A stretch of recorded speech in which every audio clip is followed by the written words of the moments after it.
Assalamualaikum dan salam sejahtera. Beriring cindai berzapin biduan jadi penyampai, itulah harapan. Terus bersama saya Umar Wahid dalam 15 minit MMTV edisi 5 Disember 2023. Kita ke berita utama. Keputusan sama ada tangkapan akan dibuat atau tidak terhadap bekas Ketua Pengarah Jabatan Komunikasi Komuniti JKOM, Datuk Dr. Muhammad Agus Yusof berhubung dakwaan gangguan seksual di sebuah hotel di Bintulu, Sarawak Oktober lalu akan bergantung kepada hasil siasatan pihak polis. Ketua Polis Negara Tan Sri Razarudin Husin berkata ketika ini siasatan kes berkenaan masih dijalankan selepas pembantu pegawai Abdul Wahab Abdul Kadir Jilani memberi keterangan mengenai dakwaan tersebut Khamis lalu.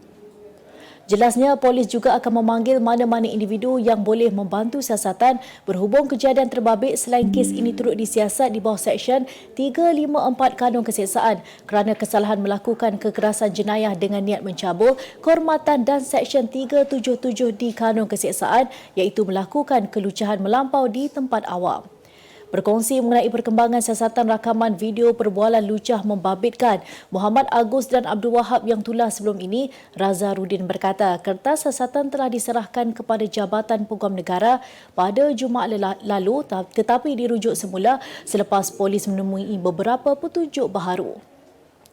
Tambahnya, kertas siasatan tersebut hanya akan dirujuk semula selepas siasatan dakwaan gangguan seksual di Bintulu itu lengkap dan bentuk tindakan yang bakal diambil akan juga berdasarkan laporan teknikal daripada beberapa agensi.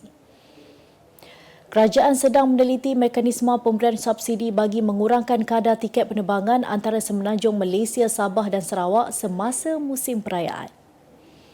Menteri Pengangkutan Anthony Loke Siew Fook berkata subsidi tersebut bertujuan memastikan kadar yang akan ditetapkan tidak terlalu tinggi untuk beberapa hari sebelum musim perayaan.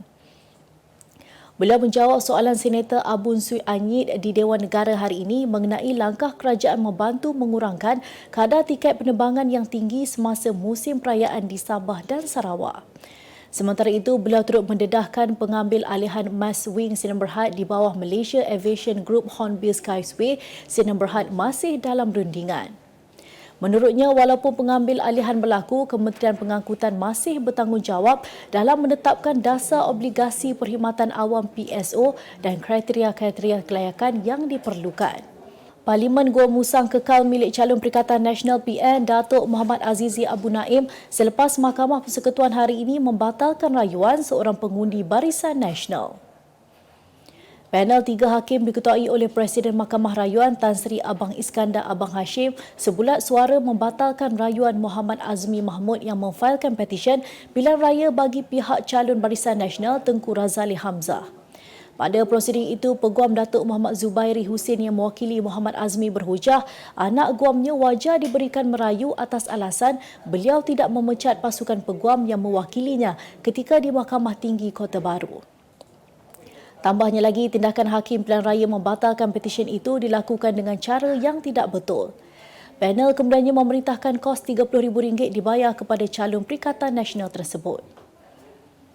PAS menganggap pencapaian parti itu kini di bawah pimpinan Tan Sri Abdul Hadi Awang adalah yang terbaik pernah dicatat berbanding kepimpinan tokoh-tokoh parti tersebut yang sebelumnya.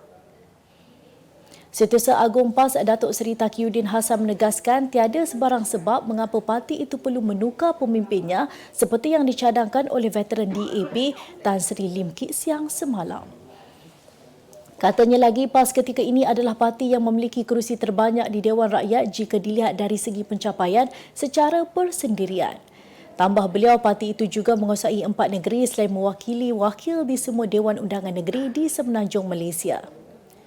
Mengulas lanjut, menurutnya Lim bukanlah orang paling layak untuk bercakap tentang kesederhanaan walaupun kedudukan semasanya adalah sebagai penasihat DAP kerana PAS menganggap pemimpin itu masih selalu memainkan isu perkauman.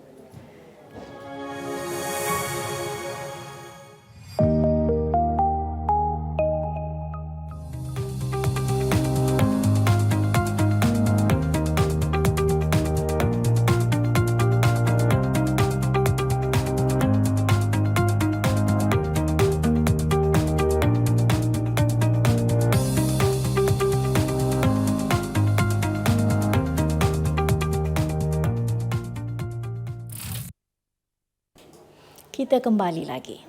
Mahkamah Magistrat Kelang pagi tadi membenarkan tempoh reman 7 hari ke atas seorang lelaki warga asing bagi membantu siasatan penemuan mayat wanita yang disimen di kolah tandas sebuah rumah kemarin. Perintah reman bermula hari ini sehingga Isnin minggu depan itu dikeluarkan oleh Magistrat Amirul Ashraf Abdul Rashid. Terdahulu, suspek berusia 53 tahun itu yang diiringi anggota polis tiba di pekarangan mahkamah berkenaan pada pukul 9.47 pagi bagi membantu siasatan mengikut Seksyen 302 Kanun Keseksaan. Utusan Malaysia semalam melaporkan suasana di Kampung Pandama Fasa 1 Pandamaran gempa dengan penemuan mayat wanita dipercayai warga asing kira-kira pukul 9.30 malam selepas menerima laporan daripada pemilik rumah tersebut. Mayat wanita itu ditemukan selepas anggota bomba bertindak memecahkan simen kolah berkenaan. Polis setakat ini menahan seorang lelaki dan sedang mengesan 2 lagi suspek bagi membantu siasatan. Kes saman fitnah penyanyi Siti Nordiana alias terhadap 5 rakan artis berkaitan siaran langsung dalam Instagram diselesaikan secara baik selepas kedua-dua pihak saling bermaafan. Perkembangan itu juga turut menamatkan saman fitnah RM2.5 juta yang dikemukakan penyanyi Siti Nordiana terhadap 5 sekawan tersebut. Siti Nordiana 39 tahun dan 5 sekawan itu sepakat menyelesaikan kes yang berlarutan selama 2 tahun di Mahkamah Tinggi Kuala Lumpur hari ini dan bersetuju dengan terma-terma penyelesaian yang dicapai oleh kedua-dua pihak. 5 sekawan selaku defendant itu ialah penyanyi Lan Solo atau nama sebenarnya Muhammad Razlan Muhammad Yusof 38 tahun dan isterinya Nur Sheila Hashim 38 tahun serta penyanyi Syura atau Zuraidah Badrun 37 tahun. 2 lagi ialah pegawai perhubungan awam syarikat rakaman FMC Music Sam Musya Zafar Samin 45 tahun serta jurusoleh artis bebas Razidah Ahmad Senusi 43 tahun. Sementara itu, dalam perkembangan terbaru, Lan Solo juga turut akan mengadakan sidang media khas berkenaan keputusan kes ini di kediamannya esok. Seorang bekas pekerja teknologi maklumat IT, Yu Wei Liang, 45 tahun, didapati bersalah atas pertuduhan menyebabkan kematian pengurus bank Syed Muhammad Daniel Syed Shakir pada 2019. Hakim Julia Ibrahim bagaimanapun memutuskan kesalahan itu di bawah Seksyen 304(A) Kanun Keseksaan KK yang memperuntukkan hukuman penjara hingga 30 tahun dan dikenakan denda dan bukan Seksyen 302 KK di bawah pertuduhan asal. Terdahulu, Julia dalam penghakimannya menjelaskan pihak pendakwaan berjaya membuktikan kes melampaui keraguan yang munasabah bawah Seksyen 304(A) KK dengan mendapati kredibiliti saksi-saksi pendakwaan kekal tidak tercabar hingga akhir kes pembelaan. Tegas beliau, beban membuktikan hak pertahanan diri dari ancaman kecederaan tubuh terletak di atas tertuduh di bawah Seksyen 105 Akta Keterangan 1950. Berdasarkan pertuduhan asal, Wei Liang didakwa membunuh Syed Muhammad Daniel di kilometer 293.6 Lebuh Raya Utara Selatan antara pukul 1 tengah hari hingga 2 petang 10 Ogos 2019. Berita luar negara. Sebuah restoran di Nagoya, Jepun mengundang kecaman pengguna media sosial selepas menawarkan perkhidmatan menampar muka pelanggan pada harga RM15.82 untuk satu tamparan. Perkhidmatan luar biasa ditawarkan Shashi Hokoya itu menarik kedatangan ramai pelanggan ke restoran yang mahu merasai sendiri pengalaman ditampar oleh pelayan. Pada awal perkhidmatan itu diperkenalkan seorang pelayan yang ditugaskan untuk melakukannya dan harga satu tamparan hanya RM3.17. Perkhidmatan itu mula menjadi popular sehingga pada satu masa harga yang dikenakan meningkat sehingga RM15.82 selain pelanggan boleh memilih pelayan yang digemari untuk menampar mereka. Bagaimanapun, menerusi satu kenyataan yang dibuat naik di platform X, pihak pengurusan memaklumkan premis itu tidak lagi menawarkan perkhidmatan berkenaan. Kemas kini pengetahuan anda tentang isu ekonomi dan pasaran.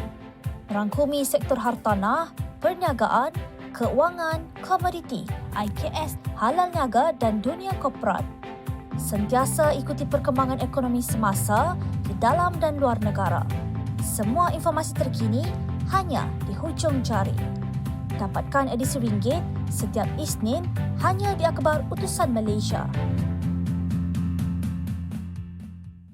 Kita ke berita ekonomi. Pengguna aplikasi MAE yang layak menebus kredit RM100 di bawah program e-Madani berpeluang memenangi hadiah menarik bernilai sehingga RM500,000 termasuk kenderaan sedan terbaru Proton S70.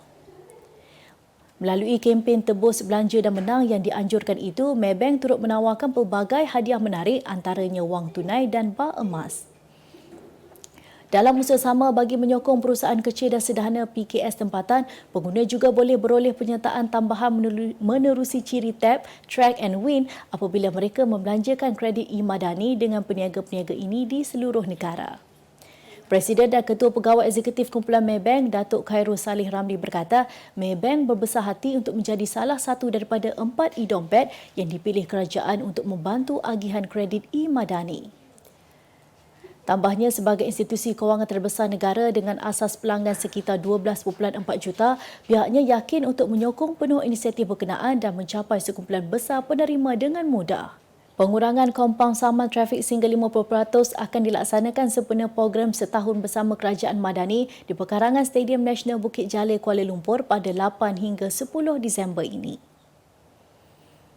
Menerusi satu kenyataan, Pengarah Jabatan Siasatan dan Penguatkuasaan Trafik Bukit Aman, Datuk Muhammad Azman Ahmad Sapri berkata tawaran pengurangan kompaun itu tidak termasuk kesalahan lalu lintas bagi 2023. Ujarnya, antara lain kesalahan yang tidak termasuk pengurangan kompaun adalah saman kemalangan, kes mahkamah berstatus waran tangkap atau masih dalam perbicaraan dan kesalahan tidak boleh dikompaun. Tambahnya, orang ramai digalakkan untuk membuat semakan awal saman yang dimiliki terlebih dahulu menerusi portal dan aplikasi My Bayar PDRM sebelum hadir ke kaunter bayaran saman. Berita sukan.